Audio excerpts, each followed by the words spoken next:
Hello guys, welcome to our channel teachers creator. इस session में CBLU BEd first year के most important questions को discuss करेंगे, जो कि आपका सब्जेक्ट है paper 1 childhood and growing up. ठीक है, तो इसके मोस्ट इंपॉर्टेंट क्वेश्चंस डिस्कस कर लिया जाता है, जो कि आपके एग्जाम के लिए इंपॉर्टेंट है। अगर आप इन क्वेश्चंस को पढ़कर जाते हैं तो आप अच्छे नंबर ला सकते हैं और क्वेश्चंस को भी ईजिली अटैम्प्ट कर सकते हैं। ठीक है, तो ये क्वेश्चंस आपके प्रीवियस ईयर पर बेस्ड हैं, तो इनको आप प्लीज़ बिल्कुल भी मत छोड़िएगा और अच्छे से करके जाइएगा।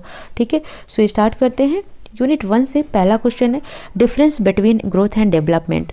वृद्धि और विकास में अंतर बताना है आपको। Question number 2, give an account of the social development of the child from infancy to adolescence and mention the factor influencing this development. ठीक है, सो क्वेश्चन आपका है give an account of the social development of the child from infancy to adolescence and mention the factor influencing this development.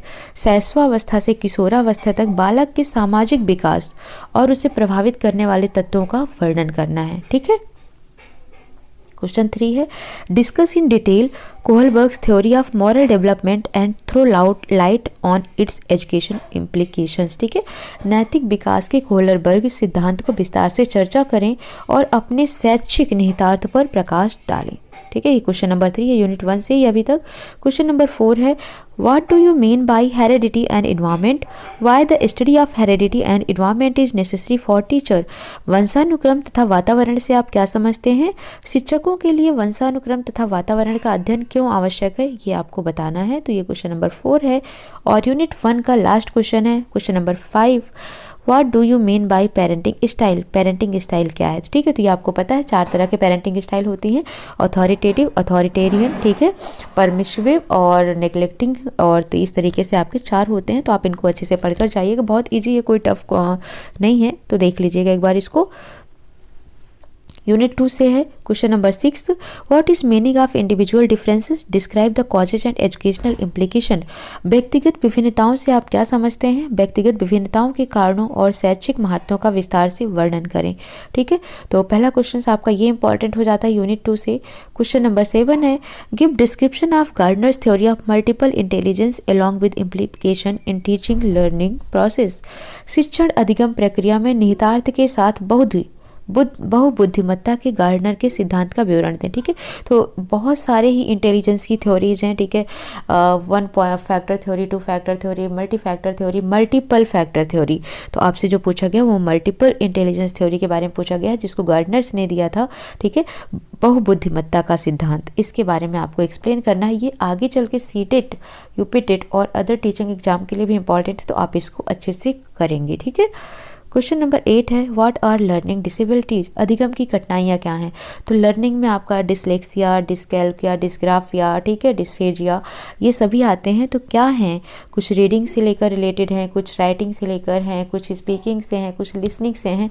तो इन चारों से जो भी difficulties आती हैं, ठीक है, LSRW, तो वो लर्निंग डिसेबिलिटीज़ के अंदर आती है। तो क्या क्या है वो आप अच्छे से देख लेंगे। ठीक है, क्वेश्चन नंबर 9 है difference between slow learners and gifted children. धीमे सीखने वाले और गिफ्टेड बच्चों में अंतर क्या है, ये आपको बताना है। क्वेश्चन नंबर 10 है यूनिट 10 से ही last question, what is group dynamic, discuss the importance and process of group dynamic in learning. समूह गतिकी क्या है, इसका अधिगम में महत्व, प्रक्रिया को समझाइए। ठीक है, सो ये आपके 10 इंपॉर्टेंट क्वेश्चन हो गए यूनिट 1 एंड 2 को मिलाकर। और अगर आपको ये वीडियो प्लीज़ ज़रा सा भी हेल्पफुल लगती है तो कमेंट सेक्शन में आप ज़रूर मैसेज करेंगे। आफ्टर एग्जाम आप देखेंगे कि आपके कितने क्वेश्चंस फंसे हैं, और आप कमेंट सेक्शन में प्लीज़ मैसेज करिएगा अगर आपके लिए वीडियो हेल्पफुल रहती है तो। और वीडियो को ज़रूर सब्सक्राइब करिए, चैनल को सब्सक्राइब ज़रूर करिएगा, लाइक करिएगा, कमेंट करिएगा। ठीक है, नाउ यूनिट 3 है question number 11, what do you mean by learning. अधिगम से आप क्या समझते हैं? Question number 12, explain Pavlov's classical conditioning theory along with educational implication in detail. विस्तार से शैक्षिक निहितार्थ के साथ पावलोव के शास्त्रीय अनुबंधन सिद्धांत की व्याख्या करें। It's also important for CTET, UPTET and other TET exam. ठीक है, तो आप इसको ज़रूर अच्छे से पढ़ेंगे। क्वेश्चन 13 है discuss the Bruner's discovery learning theory. Bruner discovery learning के सिद्धांत की विस्तार से व्याख्या कीजिए। और क्वेश्चन नंबर 14 है discuss in detail sign learning theory propounded by Tolman. Tolman के साइन लर्निंग के सिद्धांत की विस्तृत व्याख्या कीजिए। इंपॉर्टेंट है, ये सब बार बार पूछे जाते हैं, तो आप इनको अच्छे से करेंगे, बिल्कुल कोई टॉपिक को आप ड्रॉप नहीं करेंगे, जितने टॉपिक मैंने आपको दिए हैं। क्वेश्चन नंबर 15 है यूनिट 4 से, what do you mean by deprivations और सोशल डिप्राइवेशन? वंचित बच्चों से या सामाजिक वंचन से आप क्या समझते हैं? क्वेश्चन नंबर 16 है, what is bullying, point out its impact over children? Bullying क्या है, बच्चों पर इसके प्रभाव क्या हैं, ये बताना है। क्वेश्चन नंबर 17 है, what is meant by globalisations, explain its important and educational implication?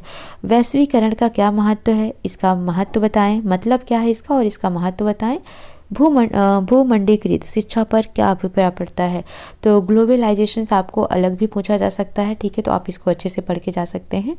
और लास्ट क्वेश्चन है, discuss the impact of globalisations, urbanisations and economic changes on constructions and experience of children in childhood and adolescence as.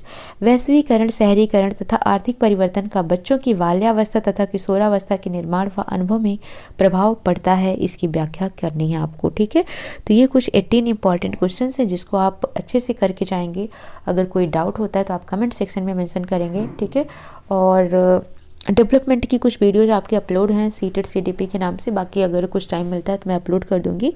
Okay, so please channel को like share subscribe जरूर करें। मिलते हैं next class में, next session में, next videos के साथ, जो कि आपका नेक्स्ट एग्ज़ाम होगा, ठीक है। So please do like share subscribe.